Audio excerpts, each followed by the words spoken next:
Baik, untuk memahami lebih lanjut peraturan pemerintah ini akan berlanjut kepada pemaparan oleh narasumber kedua, yaitu Bapak Iwayan Sudiarta. Selamat siang, Pak Wayan. Siang, Mbak. Ya, selamat siang, Pak. Silahkan dilanjutkan pemaparan tentang peraturan pemerintah nomor 55 tahun 2002 ini. Waktu dan tempat saya persilahkan, Pak. Ya, baik, terima kasih. Selamat siang, Bapak Ibu. Selamat siang, Ibu Dian. Senang sekali Ibu Dian bisa hadir memberikan pencerahan mengenai PP 55 yang mungkin sangat berguna bagi Bapak Ibu peserta. Saya juga ingin menyapa Bapak Ibu peserta yang merupakan klien dari Enpos E, ada dari Sarum Popan, selamat siang, ada dari Telkom, KCIC, Kansaipin, ya. Kemudian juga Bank BJB dan Bapak Ibu klien Enpos E yang lain yang tidak mungkin saya sebutkan satu persatu. Senang sekali Bapak Ibu bisa hadir siang hari ini, kita mendengarkan bersama-sama update mengenai beberapa poin yang penting untuk kita ketahui terkait dengan perubahan ketentuan pajak penghasilan. Ya, saya juga ucapkan terima kasih kepada Bapak Ibu peserta dari umum ya yang saat ini mungkin belum menjadi klien Enpos E. Semoga ya apa yang diberikan pada hari ini mungkin bisa membantu kita supaya lebih memahami peraturan perpajakan terkini. Dan jangan lupa kalau misalnya PP 55 ini tidak hanya satu PP, nanti akan terbit berbagai macam PMK, jadi saya jamin Bapak Ibu akan sangat pusing. Ya. Nah, jadi Bu Dian dan saya hari ini mencoba untuk sedikit membantu supaya Bapak Ibu tidak terlalu pusing, jangan sampai terlalu kewalahan menghadapi berbagai macam peraturan yang akan datang. Nah, kita pahami dulu yang sudah datang karena tujuannya apa?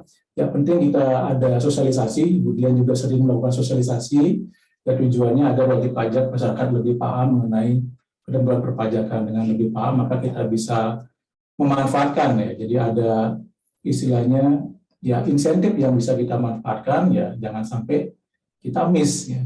Don't miss the opportunity because ya we don't know what the regulation ya. Nah, jangan sampai karena kita tidak tahu regulasinya, kita kehilangan kesempatan untuk melakukan tax saving. Kemudian ada juga yang di samping tax saving, kita juga perlu melihat kewajiban kita. Don't miss our tax obligation ya. Jadi dengan memahami peraturan, jadi kita tidak miss. Tadi Bu Dia sudah sampaikan ya, kalau misalnya opportunity di mana? Tadi ada dividen ya Bapak Ibu. Dividen sekarang sudah ya dikecualikan sepanjang memenuhi syarat. Kalau dulu kan memang dividen yang diterima oleh wajib pajak badan yaitu dalam negeri ya memang sudah dikecualikan dari pengenaan PPh. Tapi orang pribadi dulu kan masih kena 10% ya. Nah, kalau sekarang bisa dikecualikan dengan syarat. Ada syaratnya tadi Bu Dian sudah sampaikan. Kalau dividennya diinvestasikan ya minimal 3 tahun ya. Ya iseng-iseng misalnya investasi kan nanti dapat reward, dia dapat return ya lumayan juga sebenarnya, ditahan dulu konsumsinya selama 3 tahun. Nah, itu salah satu insentif. Lalu yang obligation-nya apa? Tadi ada natura. Ya, bahwa ada kewajiban pemotongan sejak 1 Januari 2023 ya. Ya, sekarang sudah lewat Februari, potong apa enggak kemarin ya. Memang peraturan pelaksanaannya kan belum lengkap ya, Bu Dian ya. Jadi kita masih menunggu PMK seperti apa sih nanti bunyinya. Ya, bagaimana dengan aturan-aturan atau kenikmatan yang sudah diterima oleh karyawan di tahun 2022. Nah, kalau PP-nya sendiri menyatakan bahwa kewajiban pemotongan itu kan baru ada di 2023, jadi yang diterima di tahun 2022, nah PP menentukan bahwa penghasilan tersebut dilaporkan sendiri oleh yang menerima, jadi orang pribadinya yang melaporkan sebagai penghasilan. Nah, tentu nanti akan ada kurang bayar ya. Ya, jadi itu salah satu kewajiban yang harus kita pahami supaya terhindar dari resiko. Resikonya apa? Sanksi ya. Sanksi atas ya pajak yang kurang dibayar. Nah, tadi menyambung kemudian ya sampai pada yang nikmat-nikmat ya. Jadi sekarang udah nggak boleh banyak lagi yang nikmat-nikmat Bapak Ibu ya karena sudah dikenakan pajak. Jadi dibatasi kenikmatannya ya. Ya nggak apa-apa nikmat ya, tapi nanti ya tetap harus bayar pajak. Nah, sampai seberapa besar kenikmatan yang tidak dikenakan pajak kita tunggu PMK-nya. Ya mungkin dari sekarang Bapak Ibu di perusahaan sudah bisa ambil ancang-ancang ya. Ya mungkin nanti perlu ada renegosiasi kontrak segala macam, karena selama ini mungkin tidak jelas kontraknya mengatur ketika karyawan atau manajemen mendapatkan insentif berupa entah itu fasilitas apartemen, rumah misalnya, ya, terutama ekspat ya.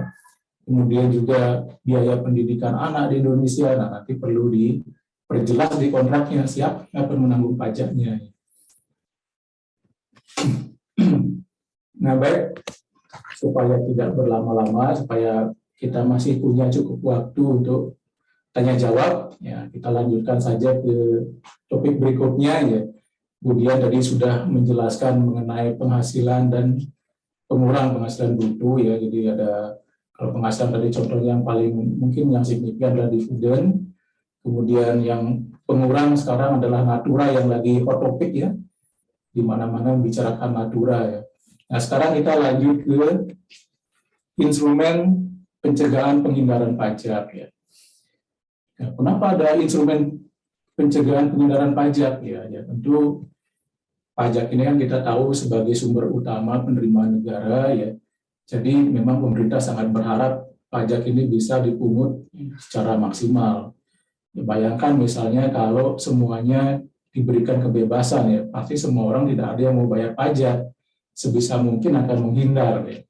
Itu memang dilema sosial. Ya. Jadi orang tahu bahwa pajak ini memang fungsinya adalah untuk mengongkosi peradaban, untuk pembangunan bangsa, tapi tidak mau bayar, biar orang lain yang bayar. Ya. Itu memang dilema sosial seperti itu. Nah makanya pemerintah untuk bisa mengumpulkan pajak dengan maksimal, perlu menentukan rambu-rambu ya, sejauh mana kebebasan yang diberikan kepada wajib pajak untuk melakukan tax planning misalnya, atau membatasi ya tindakan-tindakan seperti apa yang dianggap membahayakan ya. Membahayakan itu bisa berarti mengurangi pajak ya. Mengurangi pajak bisa berarti menunda kewajiban pembayaran pajak, bisa juga berarti menghindar dari kewajiban membayar pajak. Ya kalau mengurangi misalnya seperti contoh transfer pricing ya, jadi pergeseran laba misalnya, itu bisa mengurangi pajak yang dibayar di Indonesia. Menunda ya misalnya kalau di luar negeri punya perusahaan, bagi dividennya nggak jelas kapan ya, itu kan bisa ditunda, jadi pemiliknya di Indonesia ngambil sebagai utang ya, entah kapan utangnya dilunasi ya, tidak ada batasan waktu yang tidak yang jelas ya. Jadi pemerintah menentukan bahwa dividen itu nanti diatur kapan sudah dianggap didistribusikan atau dibagi. Kalau contohnya misalnya menghindari pajak di Indonesia, ya katakanlah ya mendirikan perusahaan cangkang. Bapak Ibu mungkin banyak sudah mendengar ya perusahaan multinasional, termasuk juga orang pribadi ya mendirikan perusahaan di luar negeri, tujuannya adalah untuk menghindari pajak. Jadi ya, pemerintah menetapkan rambu-rambu ini tujuannya supaya ya, meminimalisasi adanya penghindaran dan potensi loss penerimaan pajaknya. Nah, apa saja yang diatur? Nah, sebenarnya kalau di pasal 32 ini ya, merupakan ya penjabaran lebih lanjut dari ketentuan pasal 18 ya. Jadi kalau Bapak Ibu melihat Undang-Undang PPH pasal 18 kan spesifik mengatur mengenai ya, anti-avoidance rule. Jadi anti-avoidance rule secara spesifik. Kenapa spesifik? Karena menargetkan jenis transaksi tertentu. Misalnya apa? Nah, diatur di pasal 32, yang pertama adalah terkait dengan kontrol foreign company. Ya, jadi ini yang tadi saya bilang, ya, ketika ada wajib pajak dalam negeri yang memiliki perusahaan di luar negeri, ya, yang minimal 50% penyertaannya, ya, nanti dividennya bisa bidding oleh pemerintah kapan saat dividen itu dianggap dibagikan. Nah, yang kedua adalah terkait dengan transfer pricing ya. Jadi transaksi afiliasi yang tidak dilakukan ya berdasarkan prinsip kewajaran dan kelasiman usaha, atau sering disebut dengan PKKU ya simpelnya ya. Jadi pemerintah bisa menentukan kembali besarnya penghasilan, menentukan kembali besarnya biaya, termasuk menentukan utang sebagai modal. Ya, supaya pemerintah mendapatkan pajak yang optimal akibat transaksi yang memang diatur ya antara pihak-pihak yang mempunyai hubungan istimewa. Lalu yang ketiga pengaturan mengenai special purpose company. Special purpose company ini didirikan ya memang tujuannya namanya juga spesial ya. Tujuannya pasti khusus untuk melakukan sesuatu. Umumnya bersifat perusahaan ya paper company, jadi alamat saja sebenarnya, jadi bisa dibilang juga sebagai perusahaan cangkang juga, shell company. Nah, lalu terkait juga dengan ya, kaitannya tadi dengan SPC, special purpose company adalah perusahaan antara atau conduit company. Ini juga sering dilakukan ya supaya memanfaatkan celah P3B biasanya penghindaran pajak ya, dengan mendirikan perusahaan di luar negeri untuk ya, istilahnya untuk memegang pemilikan di Indonesia, nanti ketika terjadi transaksi dianggap transaksi perusahaan dari luar negeri. Lalu ada juga penyesuaian besaran penghasilan yang diterima oleh orang pribadi ya, dari suatu pemberi kerja apabila pemberi kerja ini mempunyai hubungan istimewa dengan pihak di luar negeri. Sementara sebagian penghasilan karyawan mungkin dibebankan sebagai biaya atau dicas sebagai biaya ke perusahaan di luar negeri. Jadi bisa disesuaikan oleh DJP bahwa penghasilan yang diterima oleh karyawan harusnya termasuk penghasilan yang diterima dari luar negeri juga sebagai penghasilan total ya. Kemudian ada ya yang nomor 6 itu terkait dengan nanti benchmarking. Nah, ini mungkin yang baru ya. Jadi kalau sebelumnya kita tidak pernah ya di pasal 18 melihat ada ketentuan terkait dengan benchmarking. Nah, nanti di Undang-Undang HPP sebenarnya di penjelasannya sudah mulai dikenalkan bahwa DJP dapat melakukan benchmarking ya, apabila suatu perusahaan melaporkan laba yang terlalu kecil dibandingkan dengan misalnya rata-rata industri, atau melaporkan kerugian secara terus-menerus ya 3 tahun, padahal sudah beroperasi komersial 5 tahun. Jadi 5 tahun sudah beroperasi kalau ada kerugi ya. Jadi DJP boleh juga kan raising concern tentang hal itu. Kemudian ada juga mengenai pembatasan biaya pinjaman. Ya, nanti kita bahas lebih lanjut. Dan terakhir adalah hybrid mismatch. Nah, kalau yang tadi saya sebutkan ya, spesifik anti-avoidance rule, kecuali pembatasan biaya pinjaman dan hybrid mismatch arrangement ini, ya semuanya harus didahului oleh adanya hubungan istimewa. Jadi tidak serta-merta bisa dilakukan penghitungan kembali kalau tidak ada hubungan istimewa. Nah, seperti apa hubungan istimewa itu? Ya, jadi hubungan istimewa merupakan ketergantungan atau keterikatan suatu pihak dengan pihak lain yang disebabkan bisa karena kepemilikan atau penyertaan modal, bisa karena penguasaan, ya, bisa juga karena hubungan keluarga, saudara, atau semenda. Jadi tadi Bu Dian sudah sampaikan hubungan keluarga saudara, ya. Misalnya ya kalau garis turunan lurus 1 derajat, ya bapak kandung dengan anak kandung, ya. Jadi kalau dalam hubungan istimewa tidak hanya keturunan lurus ya, turunan darah garis lurus ya, bisa juga semenda. Nah, akibatnya apa? Karena ada hubungan istimewa ini, maka pihak lain tidak akan bisa berdiri bebas untuk melakukan transaksi sebagaimana dua pihak yang tidak memiliki hubungan istimewa ya, bisa diatur ya. Oh, saya maunya sekian supaya di Indonesia lebih sedikit pajaknya, kita tetapkan transfer harganya sebesar X misalnya. Jadi itu harganya disetting supaya tidak kena pajak yang terlalu besar di Indonesia. Lalu ada juga hubungan istimewa karena penguasaan. Ya, seperti apa penguasaan itu? Nah, kalau di pasal 18 Undang-Undang PPH ayat 4 ya, jadi penguasaan itu bisa karena penguasaan manajemen, bisa karena penguasaan teknologi. Ya, cuma memang sayangnya penguasaan teknologi di penjelasan tidak dijabarkan lebih lanjut sejauh mana yang dinamakan sebagai penguasaan teknologi. Kalau penguasaan manajemen tentu misalnya ya ada manajemen atau pengurus yang sama antara dua perusahaan ya. Atau bisa juga ya, karena salah satu pengurus misalnya mengendalikan dua perusahaan ya. Jadi hubungan antara dua perusahaan ini juga dianggap ada hubungan istimewa. Nah, di PP 55 ini juga ditegaskan bahwa hubungan istimewa itu tidak terbatas pada adanya pengurus yang sama. Jadi kalau misalnya di laporan keuangannya kemudian di laporan komersil, ya, katakanlah annual report ya, atau audit report, ya, di sana menunjukkan ada related parties, ya tentu itu juga bisa dianggap sebagai pihak yang memiliki hubungan istimewa. Jadi kurang lebih nanti ya, pihak yang memiliki hubungan istimewa adalah ya, termasuk yang didaftarkan di laporan auditnya sebagai related parties. Nah, kemudian kita lihat lebih detail terkait dengan spesifik anti-avoidance rules ini. Ya, pertama terkait dengan control foreign company, ini yang tadi saya bilang dim dividen, ya, penetapan saat diperolehnya dividen dan dasar perhitungannya.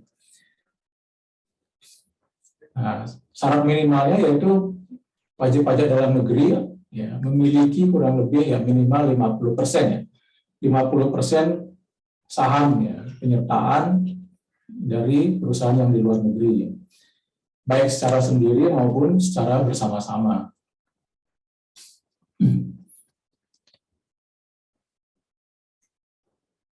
Nah, kapan dividen itu dianggap diperoleh? Mungkin slide-nya tidak terlalu detail ya.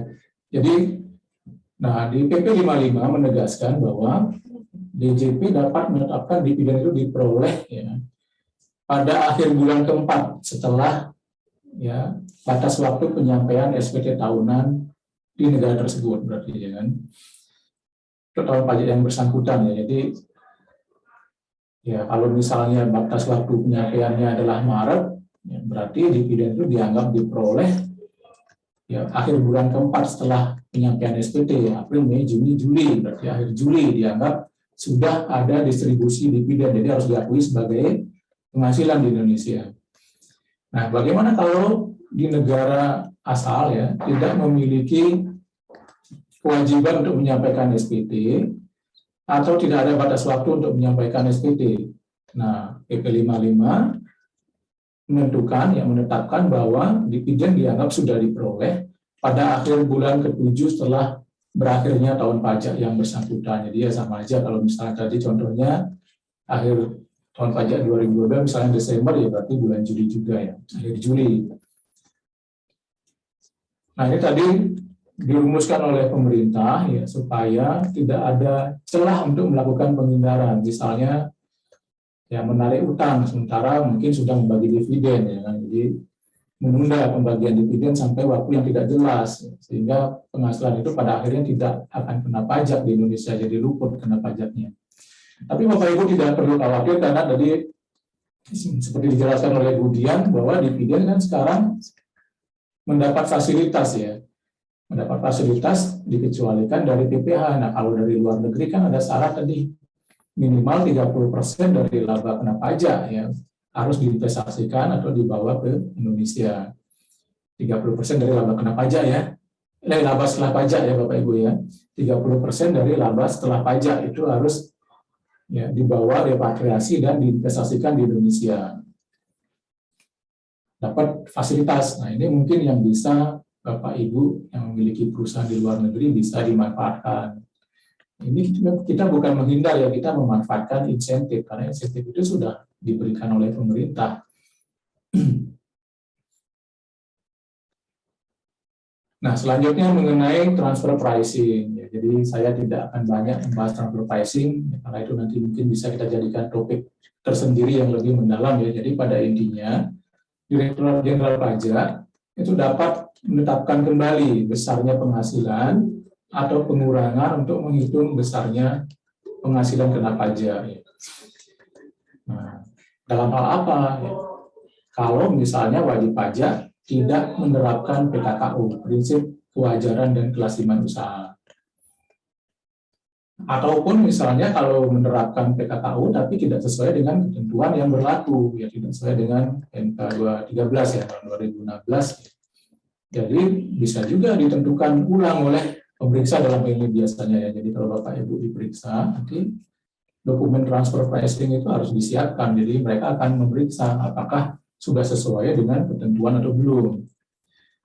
Ya, alternatif ketiga, ya, meskipun Bapak Ibu misalnya sudah membuat TPDOC, ya, tapi ternyata ya, setelah dicek tidak memenuhi ya, harga transfernya tidak memenuhi PKKU. Ya. Jadi setelah dicek di sana ternyata mungkin ada kesalahan dalam pemilihan pembanding misalnya atau penerapan metode, jadi tidak memenuhi PKKU. Nah, ini juga bisa mengakibatkan pemeriksa menentukan kembali ya jumlah penghasilan atau biaya ya. Sesuai dengan ya tentunya kalau pemeriksa punya acuan tersendiri juga berdasarkan ya sama juga sebenarnya menerapkan prinsip PKKU ya sesuai dengan ketentuan PMK 213.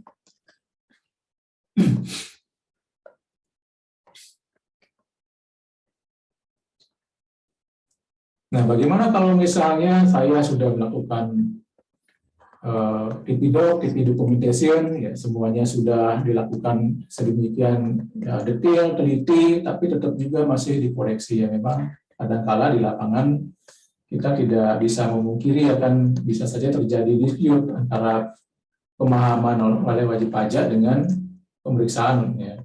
Jadi bisa saja ada dispute. Ya tentu kalau misalnya semua berpatokan pada cara penelitian analisis yang sama harusnya akan menghasilkan hasil yang sama ya. Jadi kalau semuanya menerapkan prosedur yang sama, ya bagaimana cara melakukan analisis transfer pricing harusnya hasilnya akan sama. Nah, termasuk misalnya metode apa saja yang bisa dipakai dalam menerapkan transfer pricing. Nah, kita di PP 55 mengatur metode-metode yang bisa dipakai ya. Antara lain adalah metode perbandingan harga antar pihak yang independen, sering kita sebut dengan CUP, CUP ya, Comparable Uncontrolled Price. Jadi ini metode yang langsung membandingkan harga, ya. Harga barang ya, harga barang A dibandingkan dengan harga barang B, ya. Tentunya dengan karakteristik yang sama. Jadi kalau menerapkan CUP atau CUP ini, ya, Comparable Uncontrolled Price, memerlukan ya, kesebandingan yang sangat ketat dari sisi produk, jadi tidak bisa asal-asalan ya kemudian melakukan penyesuaian lalu menggunakan metode CUP misalnya ya. Kan sebenarnya tidak sama kan. Katakanlah misalnya ya kita beli ayam goreng KFC dengan ayam fried chicken di pinggir jalan kan tidak sama, jadi itu tidak bisa disesuaikan dan tidak bisa menggunakan CUP ya. Ya, bisa Pak, nanti tepungnya saya sesuaikan dengan harga tepung yang sesuai dengan KFC, ya nggak bisa ya, dari brand saja sudah berbeda. Ada keunikan yang membuat barang tersebut menjadi sangat berbeda, karakteristiknya sangat jauh berbeda, jadi tidak bisa menggunakan metode CUP. Lalu kalau tidak bisa ya metode yang lain mungkin yang lebih sesuai, yang lebih handal. Misalnya dengan menggunakan metode harga penjualan kembali atau resale price method ya. Atau bisa juga dengan metode biaya plus, cost plus method. Nah, ini kalau harga penjualan kembali, resale price method dan cost plus method biasanya akan membandingkan gross margin. Jadi tidak lagi langsung harga ya, jadi gross marginnya yang dibandingkan. Nah, atau bisa juga menggunakan metode yang lain. Metode yang lain apa? Misalnya metode pembagian laba, profit split, ya. Metode laba bersih transaksional net margin method. Bisa juga metode perbandingan transaksi independen. Metode dalam penilaian harta berwujud dan harta tidak berwujud, serta metode dalam penilaian bisnis, ya, business valuation. Nah, kalau di OECD guideline kan mungkin selama ini kita kenal hanya 5 metode yang umum ya. Tapi juga tidak menutup kemungkinan ya pemerintah bisa menentukan metode lain yang dianggap lebih tepat dan lebih handal untuk mengukur kewajaran harga atau kewajaran laba. Jadi tidak hanya harga. Ketika kita menggunakan selain CUP, ya, itu sudah yang diukur adalah kewajaran laba, baik itu gross margin maupun laba bersih. Nah, kalau metode penilaian bisnis cocoknya di mana? Kalau misalnya terjadi katakanlah ya akuisisi ya pembelian bisnis, jadi pakai modelnya metode valuation, bisa menggunakan DCF ya discounted cash flow atau metode harga pasar juga harusnya boleh, kira-kira dengan bisnis sejenis berapa sih yang dijual ya. Tapi umumnya kalau pembelian bisnis menggunakan metode DCF. Nah, sekali lagi penggunaan metode yang kita pilih tidak ada ini hierarki, tidak ada ya Bapak Ibu ya. Bapak Ibu mungkin sudah paham yang setiap hari berurusan dengan transfer pricing, kita tidak mengenal hierarki sekarang ya. Ya, yang dikenal adalah menggunakan metode yang paling tepat dan paling andal. Yang mana kira-kira yang paling sesuai dengan kondisi fakta ya, dan transaksi yang terjadi. Nah, kira-kira seperti itu. Jadi pemerintah berhak untuk menetapkan kembali penghasilan maupun biaya ya, apabila terjadi transaksi ya, terkait dengan hubungan istimewa. Transaksi yang mana saja, baik itu transaksi dengan pihak luar negeri, misalnya mempunyai tarif pajak yang lebih rendah dengan Indonesia, atau pihak luar negeri lainnya, dan juga transaksi afiliasi dengan sesama wajib pajak dalam negeri. Wah, kok itu pindah kantong kanan kantong kiri Bapak ya kan? Dikenakan juga kewajiban TP. Ya sekilas memang kelihatannya seperti itu. Jadi pindah kantong kanan kantong kiri, misalnya dikoreksi di A, nanti toh juga akan dipajaki penghasilan di B dan bolak-balik ya. Tapi ada beberapa hal mungkin yang harus dipahami bahwa pemerintah menetapkan ini tentu memiliki dasar. Pertama, mungkin saja terjadi perbedaan kinerja keuangan, yang satu rugi, satu sudah laba besar ya. Jadi mentransfer kerugian ya, biaya dari yang rugi ke yang laba besar sehingga ruginya bisa dimanfaatkan maksimal 5 tahun dan biaya yang besar ini bisa dipakai untuk mengurangi profit ya dari perusahaan yang memiliki untung yang besar. Bisa juga karena perbedaan perlakuan pajak penghasilan. Jadi satu dikenakan PPh final, yang lainnya tidak dikenakan PPh final.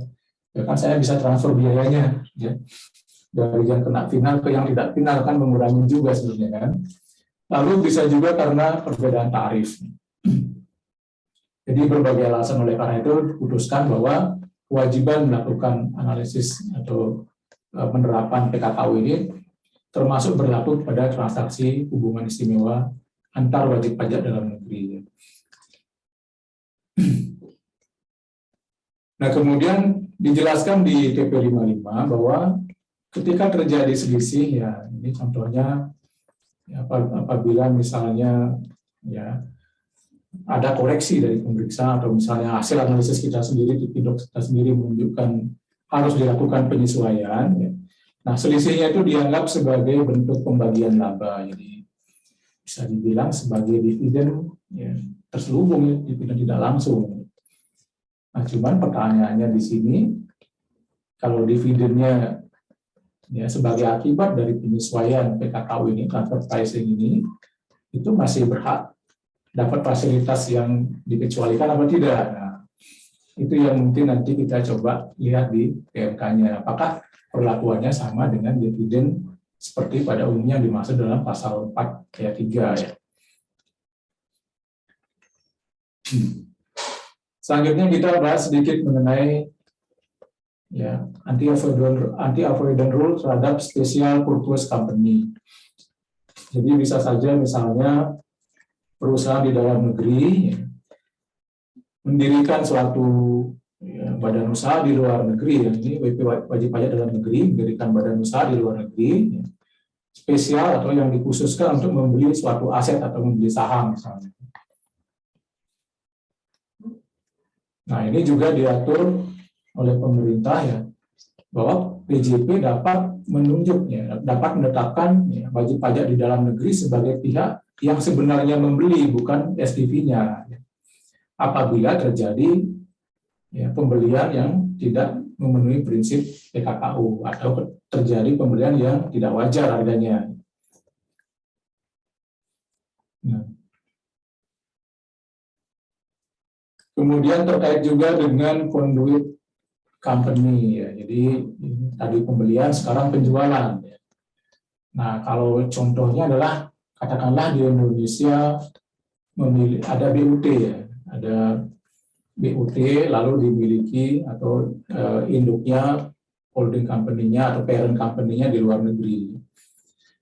Nah, kemudian parent company-nya ini kemudian dimiliki lagi oleh suatu perusahaan di luar negeri yang sengaja dibentuk untuk ya hanya sebagai holding, jadi paper company saja, shell company atau perusahaan cangkang. Nah, ketika ada pembelian dari suatu wajib pajak di luar negeri, katakanlah sebenarnya substansi ekonominya, substansi kegiatannya, perolehan penghasilannya semua dari Indonesia, tapi karena dimiliki oleh perusahaan luar negeri, yang ditransaksikan sahamnya perusahaan yang di luar negeri atau conduit company ini, sehingga seolah-olah terlepas dari kewajiban membayar pajak di Indonesia. Kenapa? Karena yang bertransaksi kan sama-sama pihak dari luar negeri misalnya. Kenapa harus bayar pajak di Indonesia gitu kan ya? Nah, dalam hal ini DJP diberikan kewenangan. Jadi ini kewenangan tentu dengan analisis yang jelas dan bukti yang kuat ya Bapak Ibu ya. Jadi DJP diberikan kewenangan untuk menetapkan pihak yang melakukan penjualan atau pengalihan saham perusahaan antara yang didirikan atau bertempat kedudukan di negara tax haven yang memberikan perlindungan pajak itu sebagai penjualan badan usaha di Indonesia. Jadi katakanlah contoh gampangnya sering kita lihat misalnya kalau di Indonesia kan oil and gas banyak BUT BUT kemudian parent company-nya di luar negeri, katakanlah Singapura, dimiliki lagi oleh perusahaan di UK, lalu yang membeli perusahaan dari US, yang dibeli adalah perusahaan yang di UK. Seolah-olah transaksinya di luar negeri, padahal sebenarnya penghasilannya cuma yang substansi core bisnisnya hanya di Indonesia, yang lainnya sebenarnya tidak ada penghasilan, tidak ada bisnis, tidak ada kegiatan usaha. Jadi, nah ini pemerintah bisa menetapkan bahwa penjualan itu adalah sebenarnya penjualan BUT yang di Indonesia. Sehingga kemudian ada transfer karena dia yang dijual adalah aset yang di Indonesia atau perusahaan di Indonesia, berarti kan ada transfer penghasilan yang diterima oleh pihak luar negeri sebagai pemilik BUT atau pemilik perusahaan di Indonesia. Nah, ini dipotong pajak juga di Indonesia. Kalau PP 55 menetapkan sebesar 25% dari nilai yang diterima. Jadi perkiraan penghasilan itunya sebesar 20%. Jadi kalau dikali pajaknya katakanlah 20%, kalau nggak ada tax treaty berarti kenanya 4%. Nah, ini tujuan pemerintah untuk menerbitkan aturan ini adalah membatasi pihak-pihak yang ingin melakukan penghindaran pajak, terutama dengan modifikasi pembentukan perusahaan di luar negeri. Padahal sebenarnya core bisnisnya, substansi asetnya yang dimiliki sebenarnya hanya di Indonesia. Di luar negeri hanya perusahaan cangkang misalnya, atau shell company atau paper company.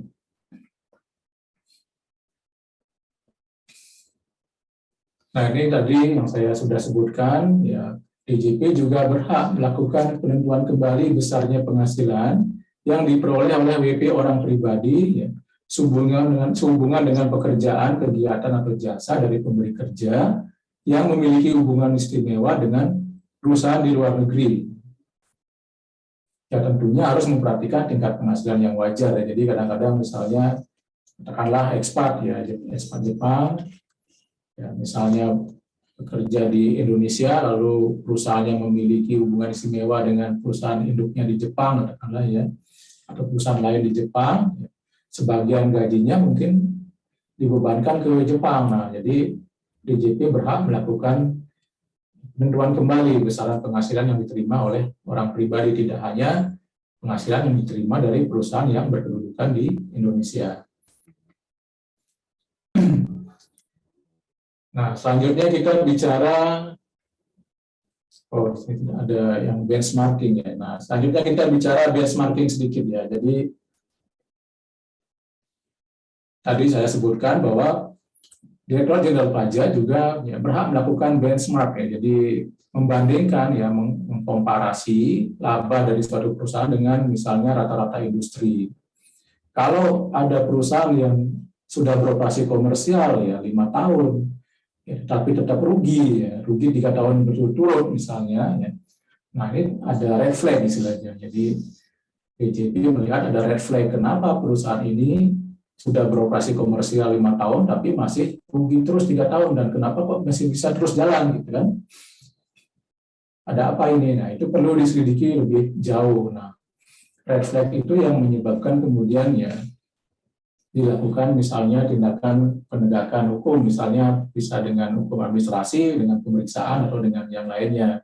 Tapi tentunya dengan berdasarkan bukti yang jelas ya.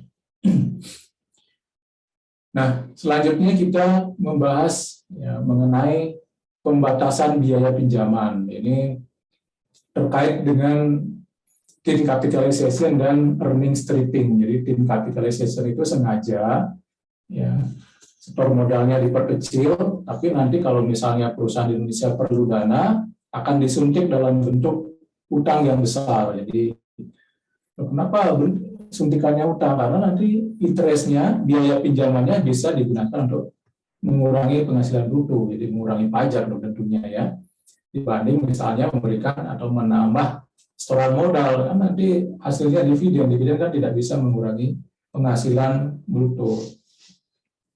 Bisa juga earning stripping ya, tadi kurang lebih mirip ya. Jadi earning stripping ini suatu taktik ya yang memang digunakan oleh perusahaan ya untuk ya mengecilkan pajak di suatu negara ya dengan menggunakan instrumen interest ya. Jadi bunga pinjaman ya sebagai instrumen untuk mengurangi pajak sama. Jadi casnya bunganya gede misalnya. Nah, selama ini kita sudah menerapkan sebenarnya ya, terkait dengan tin capitalization. Jadi di PMK 169 tahun 2015 nah, itu sudah diatur bagaimana menentukan ya rasio modal ya, debt to equity rasio yang diperkenankan oleh ketentuan perpajakan. Sejauh ini kan rasionya yang diperkenankan 4:1, jadi 4 utang berarti 1 equity. Kalau lebih dari rasio tersebut, maka biaya pinjamannya dilakukan koreksi penyesuaian. Nah, kemudian nanti kita lihat juga PMK-nya, pemerintah juga akan coba mengatur terkait dengan earning stripping, jadi tidak hanya debt equity ratio, jadi juga nanti terkait dengan rasio atau perbandingan antara biaya pinjaman dengan EBITDA, earning before interest, taxes, ya, depreciation and amortization. Ya. Jadi coba dilihat komparasinya, rasionya. Oh, gede banget biaya pinjamannya ya. Mungkin nanti akan dibatasi ya, rasio sampai sekian ya. Itu boleh dibiayakan. Sisanya selebihnya itu harus dikoreksi. Ya. Mungkin saja seperti itu karena kita akan melihat lebih jauh nanti di PMK ya, Bapak Ibu ya.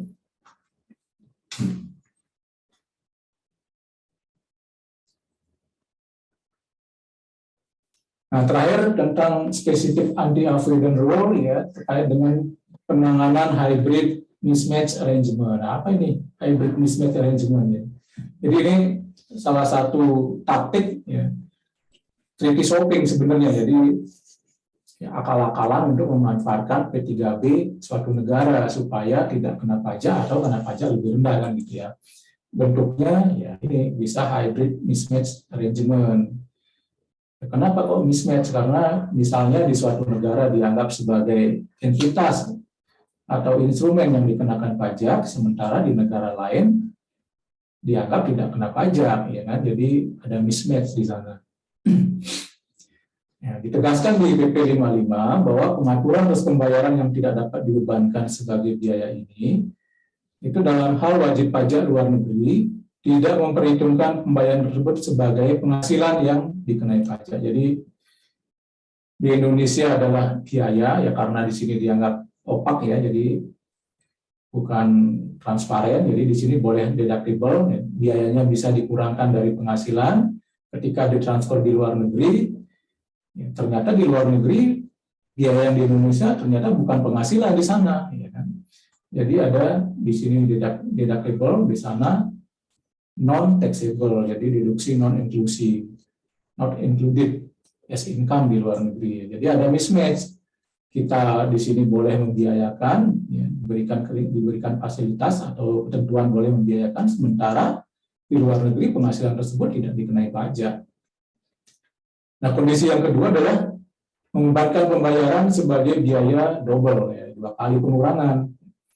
Di Indonesia dikurangkan, misalnya transfer ke luar negeri, di Singapura juga dikurangkan. Kenapa bisa demikian?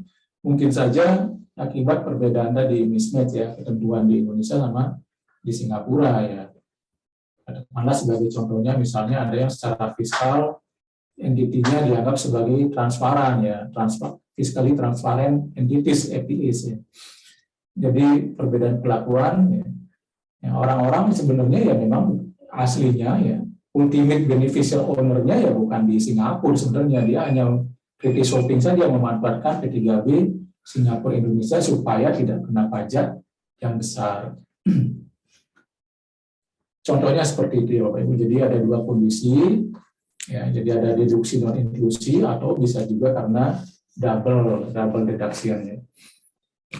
Nah, yang mismatch ini tidak hanya entity tadi, misalnya ada transparent entities ya, bisa juga dalam bentuk instrumen. Misalnya kalau contoh yang diberikan di undang-undang ya, di undang-undang HPP, misalnya convertible bond ya, bisa di Indonesia dianggap sebagai bond pinjaman ya, debt, tapi mungkin di negara lain dianggap sebagai equity. Jadi ada perbedaan perlakuan sehingga di Indonesia interestnya bisa dipulangkan, transfer interest ke luar negeri, di luar negeri dianggap sebagai dividen, di luar negeri nggak kena pajak ya. Ada ketentuan di luar negeri dividen misalnya Singapura kan nggak kena pajak, jadi mismatch. Harusnya di sana kan kena pajak ya. Kalau memang itu dianggap sebagai interest, ternyata kan bukan interest di sana. Jadi di sini dikurangkan, nggak bayar pajak, di sana juga tidak membayar pajak.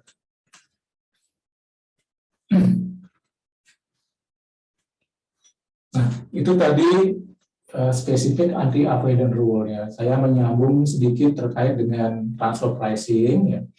Diatur juga di PP 55, ya, ini penegasan sebenarnya karena sebelumnya juga sudah diatur ya lewat MK ya, bahwa pemerintah dalam hal ini DJP ya, berwenang untuk melakukan kesepakatan harga transfer ya, di depan ya, di awal dengan bisa dengan wajib pajak ya, bisa dengan mitra dari negara lain atau yurisdiksi lain. Jadi DJP berwenang melakukan kesepakatan harga transfer atau APA, Advance Pricing Agreement ya.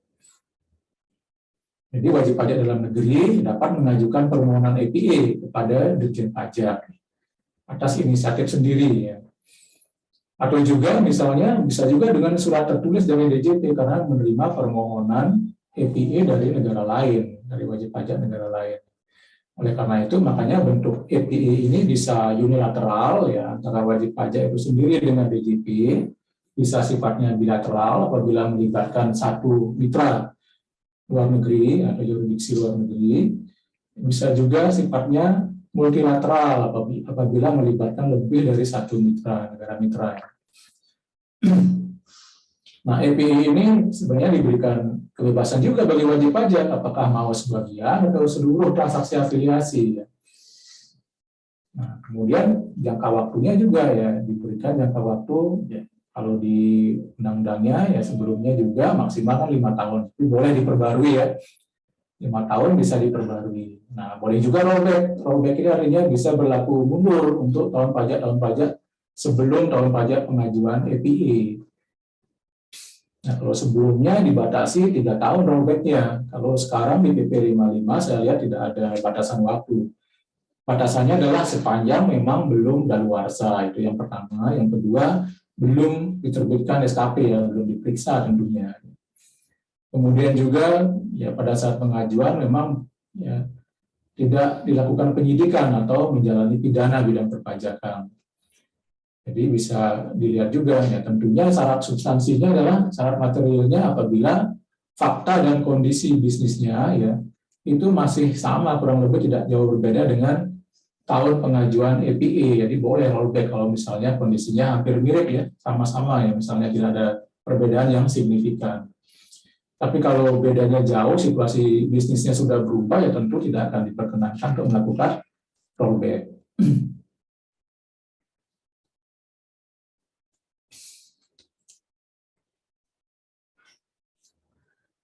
Nah, selain spesifik ya, instrumen pencegahan pengindaran pajak ya, di undang-undang sebenarnya di penjelasan ya, di penjelasan undang-undang HPP, kemudian juga di PP 55, kalau nggak salah pasal 32 ayat 4 ya, pemerintah mulai mengenalkan yang namanya General Anti-Avoidance Rules. Jadi Bapak Ibu juga mungkin harus memahami, ya, tidak hanya spesifik targeted ya, transaction, tapi sekarang juga ada norma umum. Ya, kalau misalnya transaksinya tidak bisa ya masuk dalam kategori spesifik anti-avoidance rule tadi, ya tentu pemerintah kan nggak ingin lolos ya, inginnya kan dapat penerimaan pajak juga ya. Kalau nggak bisa dengan instrumen tersebut, ya dibuatkan instrumen baru, yaitu General Anti-Avoidance Rule yang lebih umum. Ya. Apa itu? Ya. Kembali lagi pada prinsip pemajakan ya, yang mengakui substance over the form. Jadi pengakuan substansi ekonomi di atas bentuk formalnya. Ya, harus melihat substansi ekonominya seperti apa. Ya.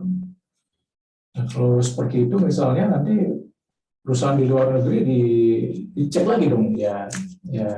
Tentu ada batasan ya Bapak Ibu ya, bukan berarti juga tidak boleh mendirikan perusahaan di luar negeri.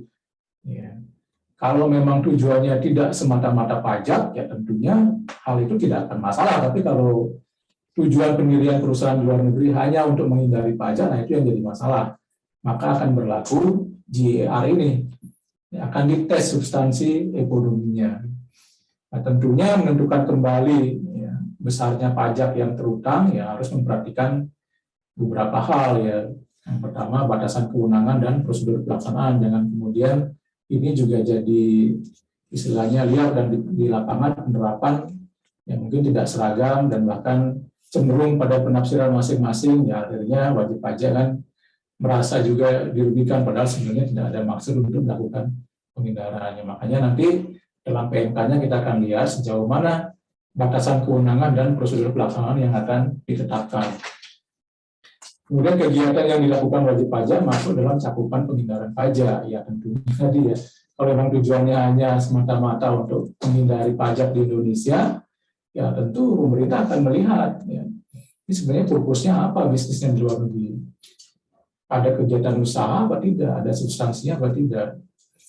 Kemudian tahap pengujian formil dan material. Nah, ini juga terkait dengan tadi memastikan bahwa perusahaan tersebut memang tujuannya menghindari pajak, jadi harus dipastikan melalui pengujian formil dan material. Nah, sekaligus juga menjamin kualitas dan perlindungan wajib pajak. Ya, jadi jangan sampai kemudian isu ini, penerapan ketentuan ini menjadi bebas ya dan tidak dipandu oleh rambu-rambu yang jelas di lapangan. Nah, karena tentu pemerintah ingin juga tata kelola pemerintahan yang baik ya, apalagi kemudian banyak sengketa misal dari hal ini kan justru merugikan citra DJP ya. Ya tentu kalau memang benar sih harusnya nggak masalah, tapi kalau ada penerapan yang mungkin katakanlah ya tidak sesuai dengan prosedur, nah ini yang kira-kira akan mengganggu operasional di lapangan. Ya mudah-mudahan nanti PMK-nya mengatur secara jelas batasan-batasan dan kemudian ya termasuk bagaimana penerapan pengakuan substansi ekonomi di atas bentuk formal ini. Kita tunggu PMK-nya ya Bapak Ibu ya. Nah, saya singgung sedikit mengenai penerapan perjanjian internasional di bidang perpajakan. Oke Bapak Ibu silakan minum dulu. Saya juga mau minum ya. Jadi menarik ya kalau kita diskusi pajak ini, banyak hal ya, banyak hal yang baru juga.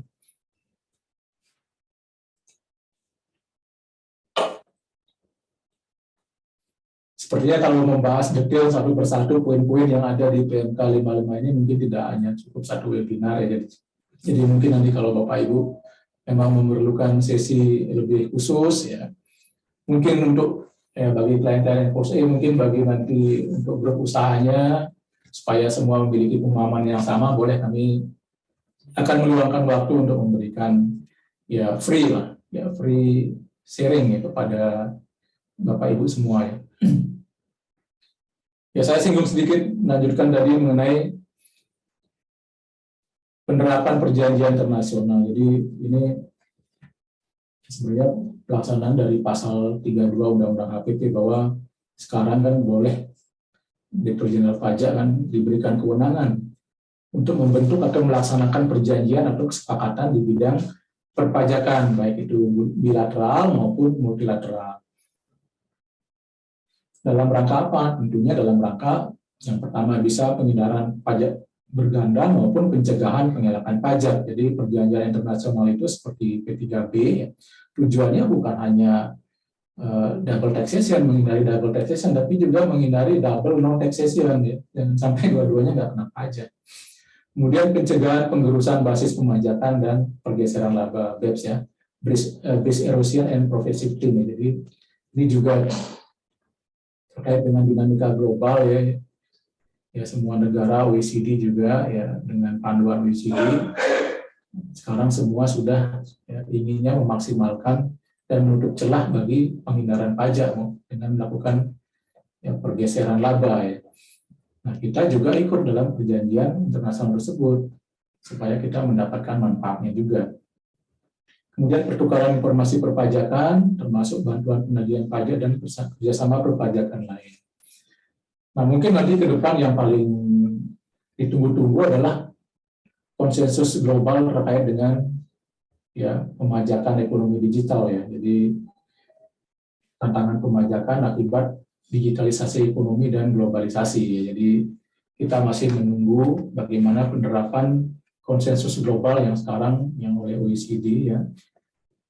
Ada pilar 1, pilar 2 segala macam, ya. Jadi nanti kita akan ikuti perkembangannya, dan Indonesia tentu salah satu negara yang masuk, yang mengikuti, yang akan mengadopsi konsensus global mengenai pembajakan digital ini, karena bagaimanapun kan kita market, ya, market yang besar dengan 300 juta penduduk, ya, itu suatu market yang sangat besar bagi perusahaan-perusahaan teknologi di luar negeri untuk menjual produknya di Indonesia. Nah, tentunya kita secara ekonomi harus mendapat bagian loh, masa kita pasarnya tapi benefitnya semua dibawa ke luar negeri dan dinikmati oleh negara-negara lain, ya. Jadi ini satu tantangan, sehingga nanti akan diputuskan misalnya di pilar 1 bahwa, ya, yang namanya BUT mungkin tidak seperti dulu lagi pengertiannya harus ada suatu tempat yang tetap, ya. Tapi sekarang mungkin digital presence, sehingga nanti bisa terjadi atau dilakukan realokasi penghasilan, ya. Termasuk juga nanti ketentuan untuk penerapan pajak minimum global, ya, sebesar 15% bagi perusahaan multinasional, ya, dengan, ya, kategori tertentu yang melewati threshold tentunya. Nah, jadi kurang lebih itu pelaksanaan perjanjian internasional yang diatur dalam PP 55. Selanjutnya saya ingin sedikit bantuan sumbangan yang dikecualikan. Tadi sudah banyak sebenarnya diulas oleh Ibu Dian. Ini mungkin hanya menambahkan dari sisi zakat, ya. Jadi bantuan atau sumbangan termasuk zakat, infak, sedekah yang diterima oleh badan amil zakat atau lembaga amil zakat yang dibentuk atau disahkan oleh pemerintah dan yang diterima oleh penerima zakat yang berhak dikecualikan dari objek PPh. Demikian juga sumbangan keagamaan yang sifatnya wajib, ya. Sumbangannya bisa dalam bentuk barang maupun uang. Oke, kita bahas lebih lanjut. Nah, ini mungkin lebih mengena, ya, barangkali Bapak Ibu, ya, selain sebagai karyawan juga ada juga yang berprofesi sebagai pengusaha, jadi double job, ya. Katanya kan harus memiliki multiple stream of income, jadi sebagai karyawan, sebagai influencer, ya, banyak banget jobnya. Jadi YouTuber, jadi selebgram, ya, jadi pengusaha juga, ya. Jadi investor juga, ya, banyak sekali stream income-nya, ya. Mudah-mudahan, ya, tidak terkena resesi dan juga terus maju, ya. Oke, terkait ini dengan wajib pajak yang memiliki peredaran bruto tertentu. Nah, dulu kan peredaran bruto tertentu ini kan batasannya kan memang 4,8 miliar setahun, ya, sama masih sampai dengan sekarang. Dulu diatur dengan PP 23. Nah, peredaran bruto ini, ya, tidak termasuk penghasilan dari pekerjaan bebas. Pekerjaan bebas itu apa saja? Dokter, pengacara, akuntan, notaris, PPAT, arsitek, ya, pemain musik, pembawa acara, ya. Nah, peredaran brutonya tidak termasuk penghasilan sebagai profesional ini. Ini kalau kita singkat, ya, kalau supaya mudah mengingatkan Pak Panda, ya. Pak Panda itu pengacara, akuntan, konsultan, ya. pandanya penilai, kemudian juga ada arsitek, ya, notaris, dokter, dan aktuaris. Ya. Itu. Jangan tanya yang lain lagi ya, nanti saya nggak tahu lagi yang lain, tahunya Pak Panda doang ya. Oke Bapak Ibu, gampang ya. Jadi penghasilan dari Pak Panda nggak boleh dianggap sebagai peredaran bruto, jadi di luar itu ya. Kemudian penghasilan dari luar negeri juga tidak termasuk dari 4,8 miliar ini. Penghasilan final juga tidak ya. Apalagi penghasilan yang dikecualikan sebagai objek pajak. Nah, kendaraan bruto ini apa saja yang dicakup? Nah, tentunya dari usaha ya sebelum dikurangi dengan ya, peredaran usaha ini, dari usaha ini maksudnya termasuk cabang ya, termasuk peredaran bruto dari cabang ya. Tentu sebelum dikurangi dengan potongan penjualan, kemudian retro dan segala macamnya. Nah, dalam hal wajib pajak berstatus WP suami istri dengan pisah harta ya, atau ya peredaran bruto tentu ditentukan berdasarkan penggabungan peredaran bruto usaha dari suami dan istri.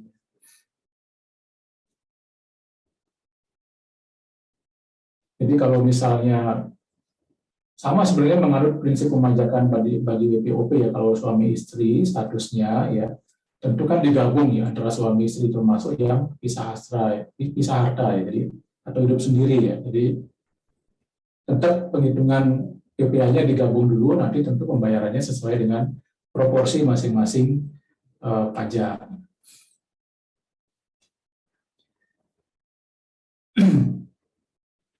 Nah, penghasilan dari usaha yang diperoleh atau diterima oleh wajib pajak peredaran bruto tertentu ini ya, itu kalau misalnya kita lihat sebenarnya kan tidak ada perbedaannya dengan yang PP 23 ya pada dasarnya ya. Jadi yang diberikan fasilitas ini adalah tentu orang pribadi yang menjalankan usaha ya.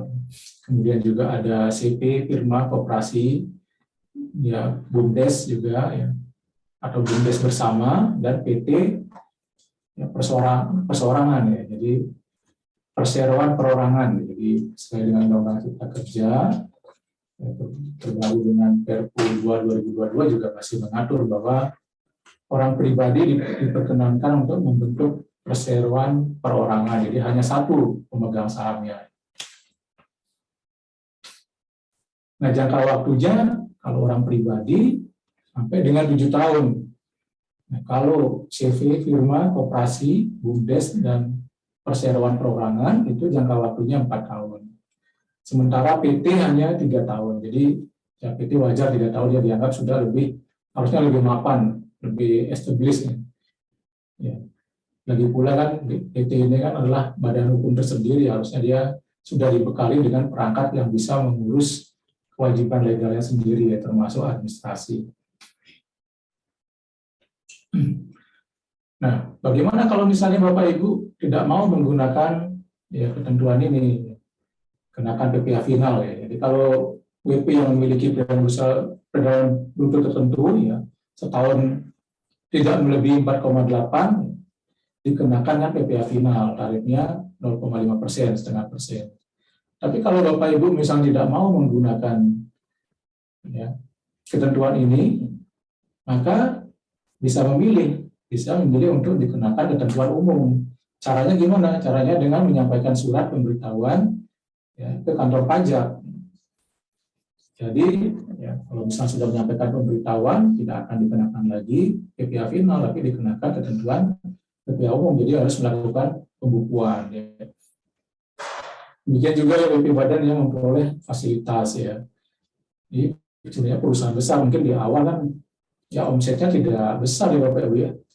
Karena masih investasi ya, sebenarnya perusahaannya perusahaan besar, modalnya gede ya. Jadi ini juga tidak diperkenankan ya, hanya karena dia memperoleh fasilitas ya. Tidak diperkenankan juga ya menggunakan PPh final 0,5% ini. Kemudian DUT dan CV atau firma yang dibentuk oleh beberapa WPOP yang memiliki keahlian khusus. CV, firma, atau persekutuan sebenarnya ya. Kemudian menyerahkan jasa sejenis dengan jasa sehubungan dengan pekerjaan. Jadi kalau konsultan, biasanya kan membentuk persekutuan atau firma. Nah, ini tidak diperkenankan meskipun kita menganggap bahwa CP atau firma itu yang ditetapkan sebagai wajib pajak badan, bukan pribadinya. Ya. Maka CP firma ini juga dianggap ya kurang lebih ya sama dengan badan, ya tidak bisa ya.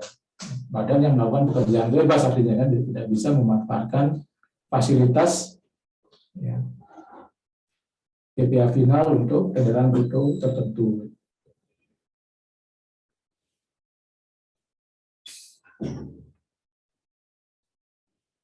Nah ini tadi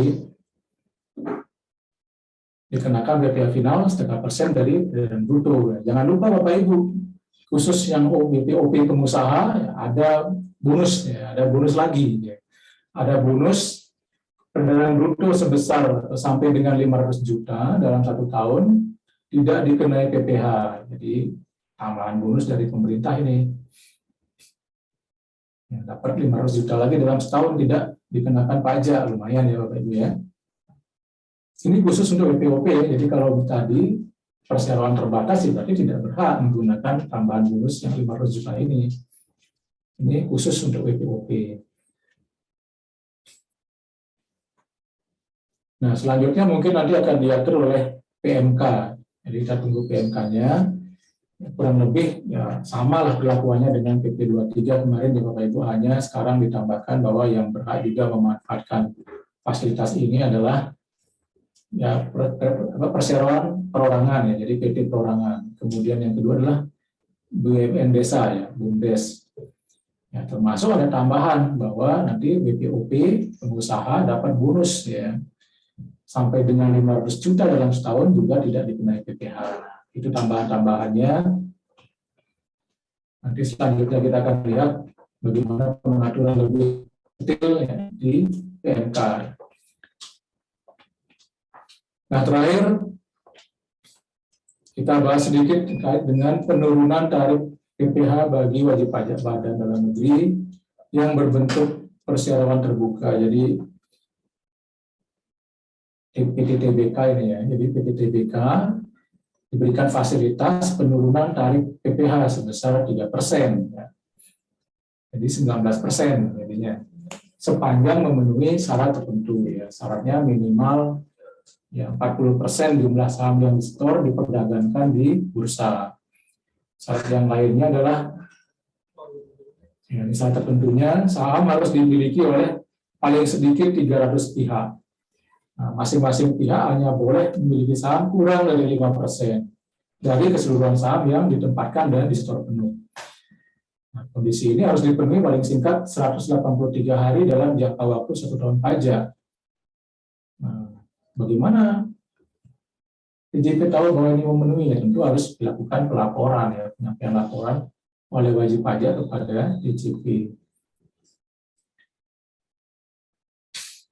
Nah, masing-masing pihak ini, yang 300 pihak ini kan tidak termasuk ya saham treasury atau pihak yang memiliki hubungan istimewa. Tapi ada ketentuan peralihan ya untuk tahun pajak 2020 dan 2021, maka saham treasury dianggap masih termasuk ya kriteria pihak. Jadi khusus untuk tahun pajak 2020 dan 2021 ya kalau misalnya ada buyback, nah itu nanti tetap diakui sebagai salah satu pihak ya.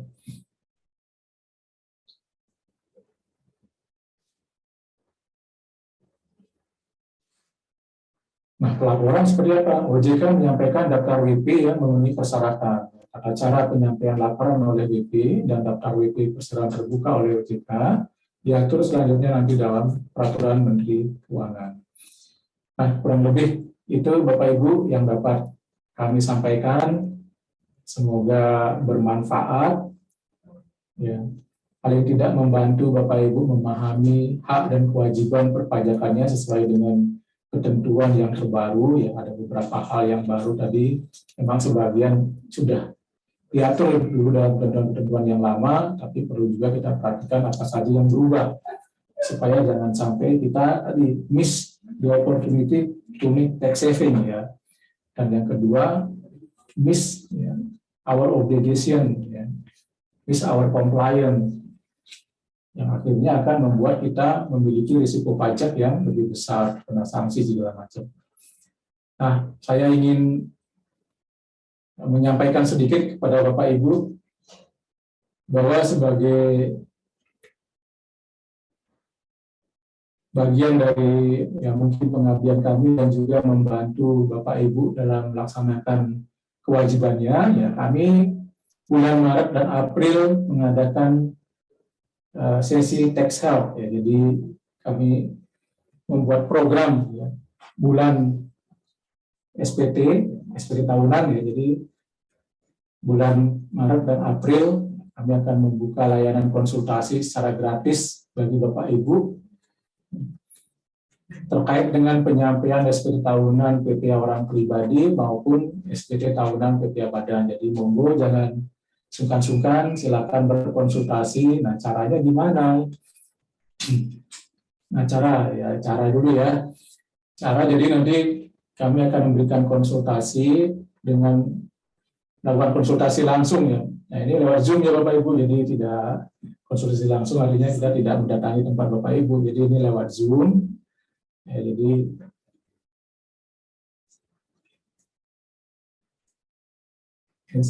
konsultasi lewat Zoom ya Zoom meeting. Nah, apa saja bentuk konsultasinya? Ya, nanti terkait dengan persyaratan pembuatan NPWP, kemudian persyaratan pembuatan atau lupa EVIN, validasi NIK NPWP, ya meskipun sekarang sudah banyak sosialisasi dari teman-temannya Budian terkait dengan validasi NIK NPWP. Nanti kita akan bantu juga konsultasi kepada Bapak Ibu supaya memperlancar proses pelaksanaan kewajiban penyampaian SPT tahunannya ya. Kemudian juga terkait dengan konsultasi pengisian dan pelaporan SPT tahunan. Jadi kita akan lakukan nanti setiap Senin dan Kamis. Monggo Bapak Ibu sudah ada link pendaftarannya, silakan yang menginginkan konsultasi pengisian SPT silakan join. Nanti kita setiap hari Kamis, Senin dan Kamis ya, jadi 2 kali seminggu. Ya, mulai tanggal 27 Februari sampai dengan 27 April. Ya. Nah, selanjutnya kalau yang langsung ya, kita ada kerjasama dengan Universitas Trisakti, jadi kita ada booth di sana. Bapak Ibu mungkin barangkali ya lewat ya, sembari lewat depan Trisakti, silakan mampir ke Trisakti, ya, nanti bawa langsung mungkin SPT-nya juga boleh ya. Nanti silakan konsultasi dengan petugas kami di sana. Ya, kita ada di sana setiap hari Rabu. Ya, dari tanggal 1 Maret sampai dengan 19 April 2023. Jadi dari jam 9 sampai jam 5 sore ya. Silakan Bapak Ibu mampir ya. Tetap sama jenis konsultasinya yang kita berikan. Ya, utamanya adalah pengisian SPT, ya, kemudian kedua adalah validasi NIK NPWP, kemudian persyaratan pembuatan atau lupa EVIN ya. Jadi silakan berkonsultasi. Nah, kita juga ada webinar ya, barangkali Bapak Ibu memerlukan ya, atau masih pusing bagaimana ngisi e-form misalnya sekarang kan ya, kita ada webinar, silakan bertanya, menghadiri webinar kami nanti setiap hari Kamis jam ya sama jamnya seperti hari ini ya, jam 2 sore, jam 2 siang sampai dengan jam 3 ya. Jadi kita ada setiap hari Kamis. Silakan nanti join juga Bapak Ibu untuk mendapatkan ya insight juga mungkin ya pemaparan terkait dengan e-form ya. Mungkin ada hal-hal baru yang perlu Bapak Ibu ketahui, mungkin juga lampiran-lampiran yang harus disiapkan ya, silakan join pada program webinar tax help kami. Nah, dan yang terakhir ya, kami sekarang sedang merancang untuk apps ya. Sudah ada di Play Store, kami bisa nanti Bapak Ibu bisa konsultasi lewat apps Enforce A. Silakan download dulu tentunya ya di Play Store. Nah, kalau ini kapan saja boleh ya, free ya, sepanjang ada yang online untuk konsultannya ya. Jadi setiap hari Bapak Ibu silakan misalnya sempatnya pagi, siang atau sore silakan menghubungi kami via chat konsultan di aplikasi Enforce A. Ya, sudah tersedia di Play Store, silakan nanti Bapak Ibu download dulu. Ya, nanti kami akan memberikan konsultasi secara gratis tentunya ya. Jangan takut tidak akan dipungut bayaran. Jadi bisa bertanya sebebas-bebasnya ya, atau apapun yang Bapak Ibu misalnya keluhkan dalam proses pelaksanaan kewajiban SPT tahunan baik itu pribadi maupun badan. Ya, nah di samping Texel tentunya kami sebagai jasa layanan perpajakan beragam sebelumnya yang bisa kita bantu Bapak Ibu ketika memiliki permasalahan, saya silakan menghubungi kami.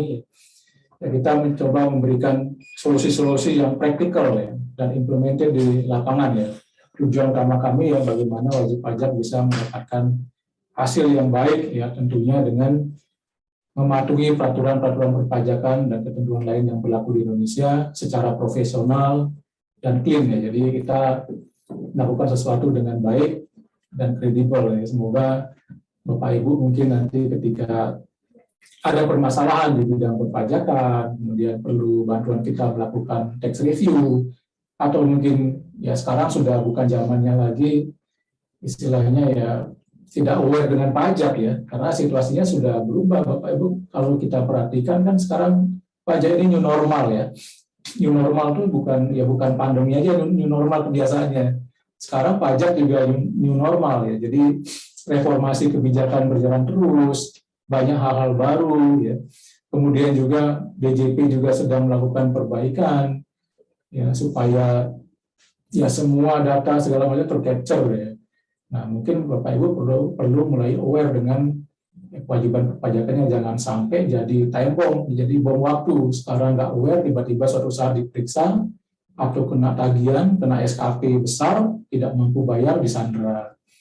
Semua habis dilelang misalnya untuk bayar tagihan pajak. Nah, jangan sampai Bapak Ibu mengalami hal-hal seperti itu. Jadi kita coba manage dengan baik dari awal tentunya secara profesional dan sesuai dengan compliance. Nah, tentu sekali lagi saya mengucapkan terima kasih kepada Bapak Ibu semua yang sudah hadir pada webinar kami siang hari ini, juga kepada Ibu Dian tentunya yang sudah meluangkan waktunya untuk bisa memberikan arahan, kemudian pencerahan kepada kita semua terkait dengan PP 55 ini. Semoga kerjasama ini bisa kita perkuat dan kemudian juga bisa berlanjut di kemudian hari untuk topik-topik yang lain, karena bagaimanapun sosialisasi ini sangat penting. Kalau kita lihat teorinya Fischler sebenarnya kepatuhan pajak ini kan bisa meningkat kalau misalnya ada trust ada Bapak Ibu saya lanjutkan bahwa sosialisasi ini penting. Saya terima kasih kepada Bu Dian, semoga bisa kita lanjutkan untuk event-event selanjutnya Bu Dian Ya, dengan senang hati Pak Wayan. Sekali lagi bahwa sosialisasi ini kemudian juga sharing seperti ini menimbulkan diskursus yang baik di masyarakat, itu akan meningkatkan kepatuhan pajak. Nah, kalau semuanya patuh sesuai dengan teorinya Fischler jadi semuanya minded-nya adalah compliance minded person jadi bukan efficient minded person Jadi kalau misalnya semua udah comply bagus, tentu kerja otoritas pajak akan lebih mudah dan mungkin tidak akan banyak enforcement, artinya tidak akan banyak pemeriksaan yang kita paham kalau di lapangan kan akan juga menguras waktu, tenaga dan pikiran Jadi mari kita saling tingkatkan kepatuhan termasuk juga bagaimana kita bisa memahami kewajiban, memahami hak kita terkait dengan perpajakan ini lebih baik. Nah, sekian yang dapat kami sampaikan kepada Bapak Ibu. Saya mengucapkan terima kasih.